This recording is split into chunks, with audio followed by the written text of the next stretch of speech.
আমরা এসেছি সুন্দরবনে মোয়াল করতে। ওই যে আমাদের পিছনে কই মোয়ালের নৌকাটা ওই যে দেখা যাচ্ছে। বরাবরই জানেন যে আমি সবসময় সুন্দরবন থেকে মধু কেটে থাকি।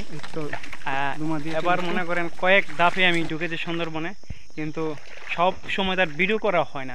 সময়তে মন মানসিকতা ভালো হলে করা হয়, মন মানসিকতা ভালো করা হয় না, এইভাবে যায়। মনে করেন এখন চাক্কাটার ভিডিও থেকে ধরেন আপনার এই নানান তোলা ছবি টবি তোলায় সবচেয়ে ভালো লাগে, কারণ মানুষের খাঁটি জিনিস দিলে মানুষ এইভাবেই খুঁজে, তাদেরকে এইভাবে দিয়ে ছবি তুলে দিয়ে এত কিছু করতে হবে না। জানেন যে আমি হাবিবুল্লাহ খাঁটি মধু নিয়ে কাজ করি। সবসময় মানুষ এলাকা গ্রামের হোক বা সুন্দরবন হোক, সব আমাদের হলো প্রাকৃতিক চাকের মতো, বুঝছেন। এই জায়গায় আমি গাছ দেখাচ্ছি, এই যে যেমন এটা গরান গাছ, এই গাছ কেউ রোপণ করে না, এইখানতেই হয়েছে, এখানেই হয়েছে। এই জোয়ারে পানি আসছে, উপর থেকে বৃষ্টির পানি হয়েছে। এখানে যা আছে সব প্রাকৃতিক জিনিস, এখানে প্রাকৃতিক ছাড়া অন্য কোনো জিনিস নেই। যেমন আমার কাছে যা আছে সব প্রাকৃতিক চাকের মধু, এখানে সবই প্রাকৃতিক।